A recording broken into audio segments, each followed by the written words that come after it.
It's been over a week since I uploaded my last thoughts on the winter season, but the anime hasn't stopped coming. The 3 series that I'm looking at today all aired last week, but I've delayed this video so I can include a special section looking back at what we've learned beyond the first episode so far. There have been some surprising improvements after one episode, and also some sad disappointments.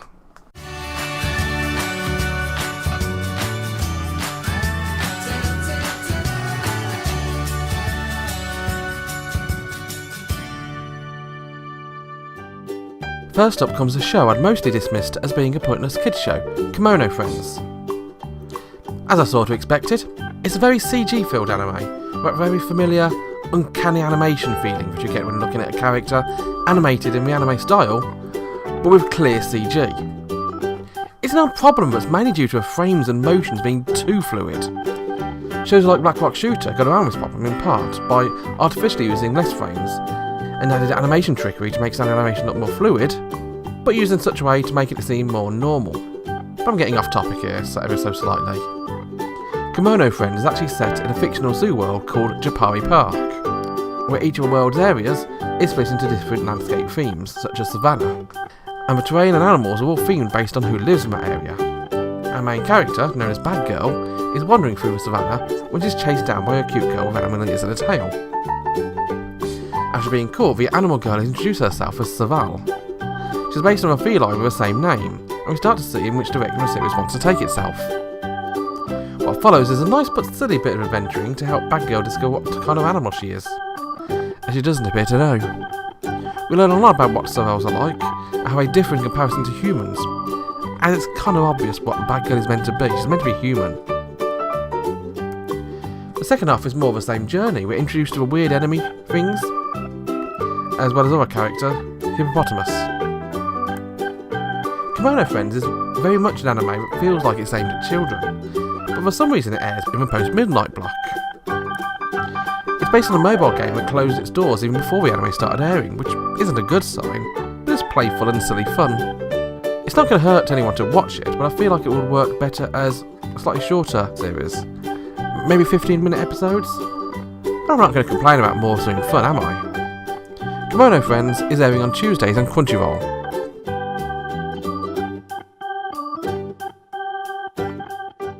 The next show of the night is the sequel to one of the best shows of 2016. It's Konosubarashi Sekai no Shufuku wo 2, most commonly known as Konosuba 2. If you've not seen the first season of Konosuba, then you really need to go back and watch it, as it was a gem of a show. Its premise probably put you off, as it appears to be a standard light novel with a silly title, where a loser gets teleported to a fantasy world and gets a throng of hotties chasing him down to level up on trouser skills. And it kind of is that, but it's so much more. Konosuba is the subversion of a trope. The main guy dies an embarrassing death on Earth and gets a shot at reincarnation. The goddess, who is offering the options, tells him he can either be reincarnated on Earth, or as no one has been selecting it, he can be reincarnated in another world and take any one thing with him. He of course uses a fantasy world, but much to the goddess's protests, and in order to be a dick to her, as she was quite a bitch to him, he decides that actually he wants to bring her along for a ride. Well, dandy, she sure isn't. We're both reincarnated to this other world, a world which follows the same rule set as most classic RPGs, but much more grindy. Throw in a toony explosion girl and a masochistic tank, and you're the most effective party ever. Konosuba 2 returns us to the same world, basically where the last series left off. Our hero has saved a city, and as a reward, he's arrested for almost destroying the city in the first place, and being accused of being a member of the Dark Lord's forces, which to be fair, he does use demonic magic he learned from Wiz, and he does go around stealing the panties of other girls with his skill, but it's clearly just a political trial set up by a fat bigwig who doesn't like when his house got blown up. One of the strange things about Konosuba, and it's worth mentioning, is that it really doesn't hold any punch when it comes to making the animation look fluid. I get the feeling it actually excels in its apparent sloppiness, as it flows more naturally because of it. The characters are likeable due to their flaws, from a simple-minded and self-centered goddess from Archpriest Aqua, to the most powerful Arc Wizard who refuses to cast any spells except the most powerful spell Explosion. It's silly, but in a good way. If you like Season 1, you don't really need to tell me to watch this. If you didn't like Season 1, And what the hell's wrong here? Just go and watch this. It's a great series. It's airing on Crunchyroll on Thursdays.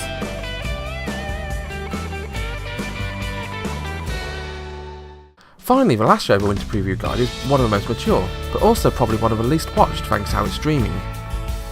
Scum's Wish is a story about a girl called Hanabi, who is in love with her teacher, who was a neighbour and a family friend growing up. She's always admired Narumi from afar, and as she has matured, her feelings for him have grown to be a very serious crush. When she starts high school and learns that she's in Narumi's class, she's overjoyed until she finds out a very attractive female teacher at school.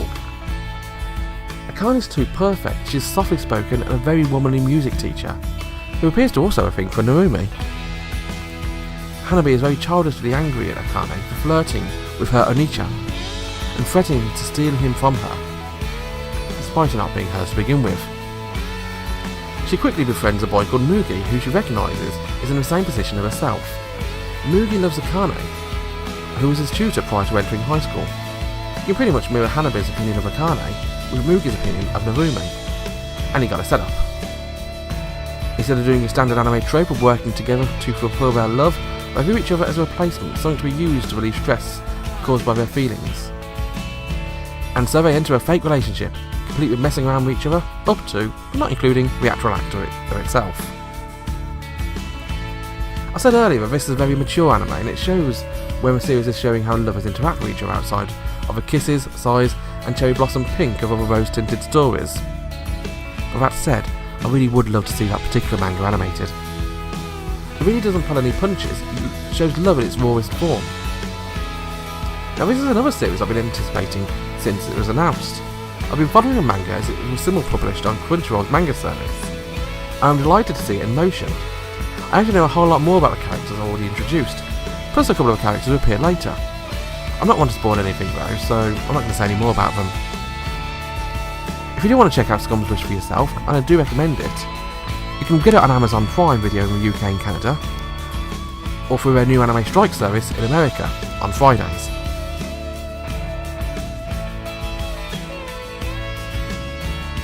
And now we get to probably the most experimental part of the video. It's my freeform Winter 2017 Anime Preview Crapometer of Judgment. What I'm going to be doing is I'm going to be bringing on each of the different series I've looked at so far, and after one or two episodes, I'm going to tell you where they sort of rank in the pantheon of greatness. As you can probably tell by my rambling, this isn't exactly scripted, but I'm going to give my thoughts on it, and if I don't like it, I'll let you know about it. If I do, you'll hear about it regardless. And so let's start off with the first anime on my list, Akiba Strip. There we are, there's the logo. As you can see, I can float my logo all around the screen as much as I want to show you where it's going to go. And what do I think of Akiba Strip? I'm going to leave it in the middle for now. Well, Akiba Strip was a fun little series, and obviously in the first few episodes, I've actually not watched episode 3 yet, which is aired this week, and I enjoyed it. As I said in the preview, I actually enjoy the work of earphones and they're the main voice cast behind it, and I enjoy the games a bit. It's pointless, harmless fun, involving ripping people's clothes off and vampires. It's not exactly going to win any kind of award anytime soon, but it's an enjoyable series. Where would I rank it in the pantheon? Probably in the better side of things, so I'm going to leave it there for now. As you can probably tell, the more close to the right hand side of the screen it is, closer to the end of the green, the better I think it is. And when it's all done, we'll have a nice little shot of how I viewed every single series which I looked at. So let's move on to the next one, shall we? Masamune's Revenge. Now I've seen 3 episodes of this one. I'd only watched 1 episode when I'd reviewed it for the preview guide, and it looked a bit interesting. I was wondering which direction I had to go, and I can't be honest, I wasn't expecting one of the twists which came up actually. It surprised me a bit, but it does seem to be following a standard pattern of he's probably going to fall in love with the main female girl again. I mean, he's already turned down the cute girl in class, who's basically turned into a Yari fangirl now. To be fair, you got the hottest guy in class with the cutest guy in class. How Yari fangirls were going to go for it anyway. But I'm enjoying Masamune-kun's Revenge. I'm going to stick on with it. It could bum me later on, in which case I'll probably drop it, but I'll put that slightly above Akiba Strip. Next up, we have Fuka. Now, Fuka is going to divide people's opinion on it. A lot of people hate Koji Sayura's work. I was speaking to a friend of mine, actually a reviewer at Fandom Post, the other day, and he absolutely hated Suzuka. I told him there's a new series out by the same creator, and he's not exactly thrilled. But I like it. I enjoy the manga. I watched episode 4, I think it was today, and it really got into nuts and bolts of the series. We've yet to be introduced to one of the main characters, the hot guitarist girl from the opening, but I think she'll probably appear next episode, won't she? The characters themselves are quite cliched. They are your standard drama show characters. Fuka herself is very much a free spirit. She'll always be like that. And you know pretty much how the story's going to go, or do you? I don't. I've read much further into it. And because of that, because I'm always going to be watching anyway, because I like the series, this one's going to be going not quite there. Definitely not there, because you can't see it anymore. Not quite there. Maybe about there-ish. There. Next up, we have Skull Girl Strikers animation channel. Now, I said this one had a bit of promise in the first review, didn't I? I never did try episode 2. I was tempted to. I really should have done for this, to be honest, but there wasn't any urge for it. I mean, it wasn't terrible. It was just forgettable. I can only remember some of the character set where someone had good voice actors, and for that, animation channel goes down here, and it's not terrible. We can go sort of equivalent to an Akiba strip, but on this side. Next up, we come up with Urara Mericho. Now, this is a tough one for me because I view it in two different ways. I like it. I've not actually watched any more of it. That's for a different reason than not liking it. I've yet to actually subscribe to the Anime Network. See, subscribing to anything outside of Amazon, which I have for deliveries anyway, and Crunchyroll, which is Crunchyroll, you get so much anime out of it, yeah. I need to have more than just one series I want to watch on it, unless it's a really, really big series I want to watch. For instance, if Fuka was on the Anime Network, I would have no hesitation to subscribe to Anime Network for that. But Urara Mericho, on its own, it's not enough to get me subscribed. There is another series airing this week actually, which looks interesting, so maybe that'll tempt me over. But not yet. But what do you think of the episode 1? Well, I'd actually say it's above the other two anime actually. It's there. Not quite at the level we need to get... I don't know one point in my mouse there, you can actually see my mouse on there. Not quite up to this level, but about there-ish I'd say. Similar to Urara Mericho is Siren. Now, Siren's an odd one for me because I technically can't watch it at all. It's one of those shows, there's always 1 or 2 each season, which airs in America, and for some reason the Japanese licensor doesn't want it airing in the UK, or nobody has paid enough money for it because they want to sell the rights for more money. And so I've got no access to it. It sucks to be me. Do I want to watch more of it? Yep, I would love to. Do I know enough about it to say that I'm going to like the series? No, not enough yet. I've been told it's very much like Amagami SS, which is pretty much what I said in my review. It's got the same sort of perverted streak from what some of the guys have been telling me, but that's not so much I'm going to know. So I've got no choice but to leave this one slightly more positive, but in the middle. Next up, we have... Oh, this one's a bit of a weird logo. We have Minami Kamikawa's High School Girls Cycling Club. Now, if you remember from our preview guide for this one, I said it was very much a love letter to the area. And it is still that. It could very easily just be another terrible copy of something like K-On! It could be Bakuon no Mark 2. It's actually written by the same person who wrote Bakuon, actually, the anime direction anyway. No idea who actually wrote the original story, but the anime is being directed by the same person who did Bakuon. And it kind of shows, but is it another Bakuon? Not really, no. It's actually got more in common with encouragement of Climb and of all the Iyashike series, which so soothing you want to watch them over and over again and just melt into a pool of smiles when watching it. It's fun, it's silly, it has those weird moments, but at the end of the day you just feel happy from watching it. And for that reason, as much to my surprise, Minami Kuma is actually my highest rated series so far. Next up, Saga of Tanya the Evil. Now, I absolutely slated this one when I first watched it. It was not great. It was pointlessly violent, it was bloody, it was cruel, it was evil. I gave it potential, but not much beyond that. So where did it go? Down here? Further. She goes there. Maybe a little bit further up actually. And that surprised me.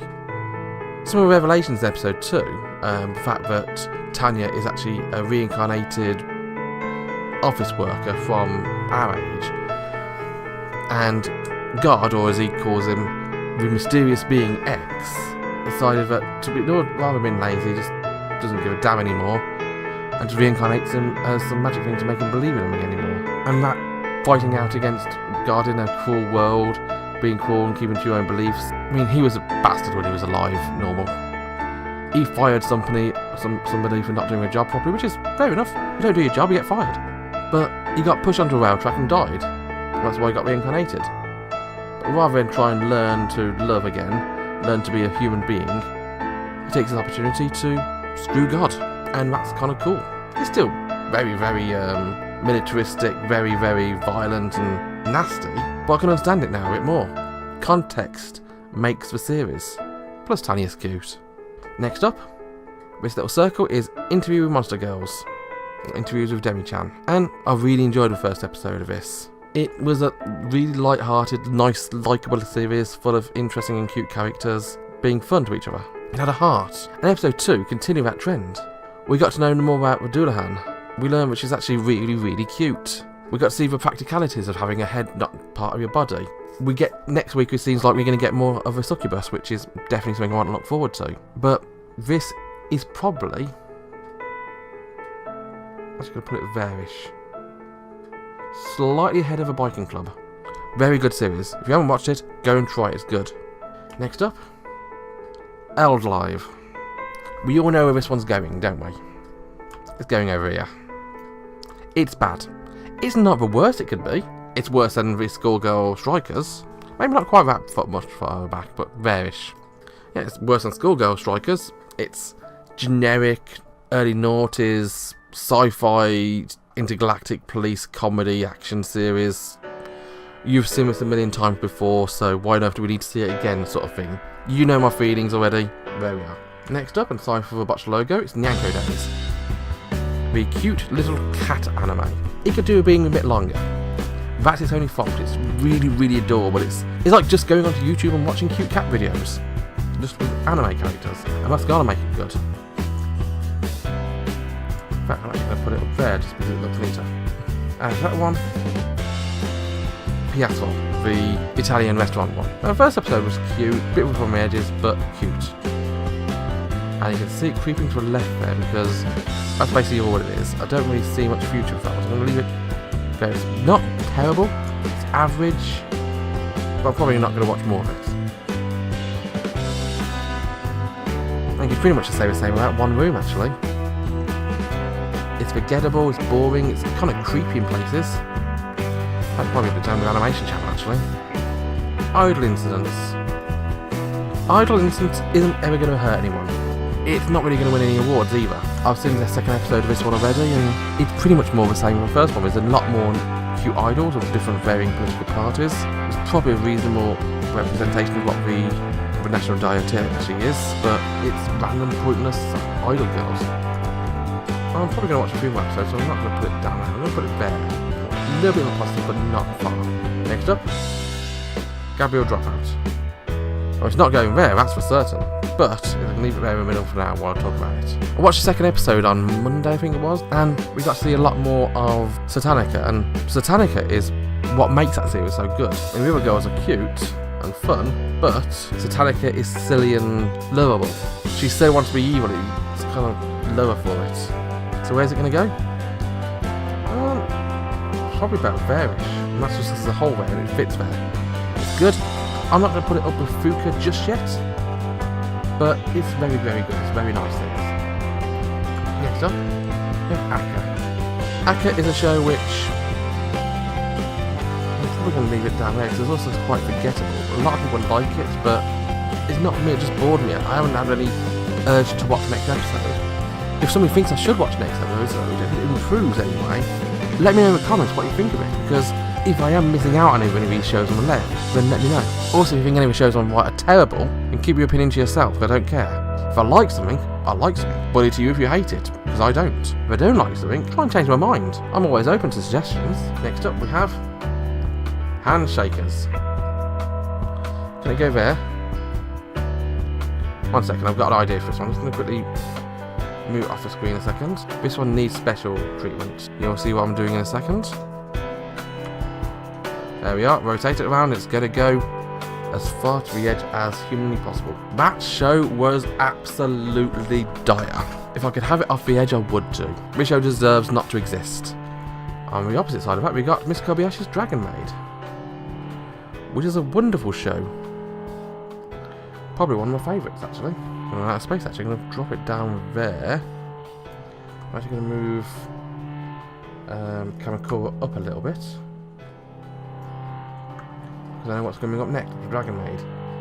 But yeah, Dragon Maid episode 2 introduced us to another character, another dragon girl. And she was so childish and cute and adorable. It was Kyoto Animation have a wonderful way of animating children. You get to see the innocence, and what makes them cute is always so fun. And they get to show it off really dramatically with Miss Kobayashi's Dragon Maid episode 2. Plus, of course, dragons on a seesaw. Who doesn't want to see that? Next up, we have Kimono Friends. Weird logo, you can't really see what it is, but it's Kimono Friends. First episode was cute, harmless, fun, forgettable. There. Middle. Slightly to the left. Actually, probably there, I should say. I enjoyed it. I actually haven't been tempted to watch episode 2 yet, but it's enjoyable enough to go and watch episode 2 probably when I finish recording this. After that comes Konosuba 2. Well, I already knew what I'd think about this one. It's very, very good, it's very, very fun, and it's going to go there. I'm running out of space on the right hand side. Let's hope the last one goes on the left. Damn, it's not. Oh, you already know what the last one's going to be because it was in every episode. But Konosuba 2, episode 1 and episode 2, which aired this week, really, really brings us back into flow. Now, episode 1 was just a rehash, a bit of a trial, reintroducing us to the characters, nothing we all knew. Episode 2 brings us into a character which only appeared in the OVA, which sadly didn't stream on Crunchyroll, so not many people would have actually seen it unless they viewed it through other means. And Yun Yun is a rival of one of the other characters, and she's so terrible at being a rival. It's silly, but fun.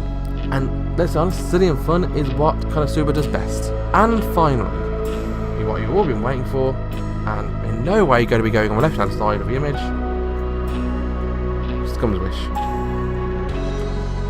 Just put very, shouldn't I? Scum's Wish episode 2 introduced us to a couple of other characters. The bratty good admirer of the main guy, who absolutely hates the main girl because she feels like she's stealing away her lover. Sound familiar? And her main girl's best friend, who happens to be a lesbian. It's going to be an interesting series. I already know where it's going, as I said earlier, but if you do have access to Amazon, go ahead and watch it. It's fun. It's good. And there we have it, my 2017 Winter Anime Preview, Propometer of Judgment.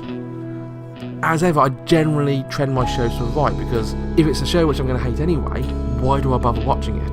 That's why you'll see some shows not on here, which you might expect to be on here. Also, any sequels outside of Konosuba are not on here. I either didn't watch the first series, or I didn't have access to the first series, or it just didn't interest me. Why would I watch the second series to something I've already seen? Now I think all that's left for me to do right now is to say goodbye. As ever, thank you very much for watching. Have a wonderful day. Bye bye.